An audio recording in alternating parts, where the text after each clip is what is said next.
আজকের প্রথম আরবি শব্দ হচ্ছে মাইজি। এটার বাংলা অর্থ হচ্ছে আসবো না বা আসবে না। মাইজি অর্থ আসবে না বা আসবো না। তারপরে শব্দ হচ্ছে মাজা। এটার বাংলা অর্থ হচ্ছে আসে নাই। মাজা অর্থ আসে নাই। তারপরে শব্দ হচ্ছে লেসা। এটার বাংলা অর্থ হচ্ছে এখনো। লেসা অর্থ এখনো। তারপরে শব্দ হচ্ছে তাইয়িব। এটার বাংলা অর্থ হচ্ছে ঠিক আছে বা ওকে। তাইয়িব অর্থ ঠিক আছে বা ওকে।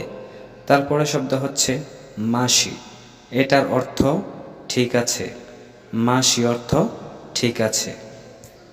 তারপরের আরবি শব্দ হচ্ছে ইজি। এটার বাংলা অর্থ হচ্ছে আসবে বা আসবো। ইজি অর্থ আসবে বা আসবো। তারপরে হচ্ছে ইসিম বা ইসমুক। এটার বাংলা অর্থ হচ্ছে নাম। ইসিম বা ইসমুক অর্থ নাম। তারপরে শব্দ হচ্ছে ইসিম এশ। এটার বাংলা অর্থ হচ্ছে নাম কি।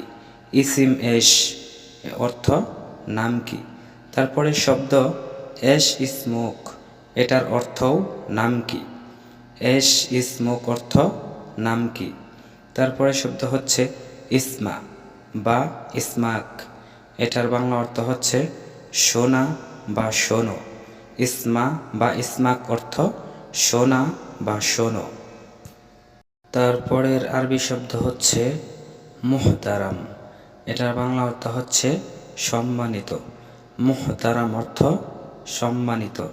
তারপরে শব্দ হচ্ছে এহতেরাম। এটার বাংলা অর্থ হচ্ছে মানা বা মান্য করা। এহতেরাম অর্থ মানা বা মান্য করা। তারপরে শব্দ হচ্ছে মুদির।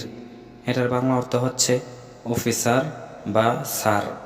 মুদির অর্থ অফিসার বা স্যার। তারপরে শব্দ হচ্ছে মাসুল।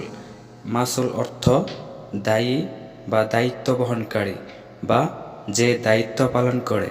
বিশেষ করে কাজকর্মের ক্ষেত্রে কিছু মানুষ বা অনেক মানুষের কাজের বা দেখাশোনা বা সমস্যা সমাধানের দায়িত্ব যার হাতে দেওয়া হয় আরবিতে সেই হচ্ছে মাসুল। তারপরে শব্দ হচ্ছে ওজিফা। এটার বাংলা অর্থ হচ্ছে চাকরি। ওজিফা অর্থ চাকরি। তারপরের আরবি শব্দ হচ্ছে দম। এটার বাংলা অর্থ হচ্ছে ডিউটি। দম অর্থ ডিউটি। তারপরে শব্দ হচ্ছে ইজাজা। এটার বাংলা অর্থ হচ্ছে ছুটি। ইজাজা অর্থ ছুটি।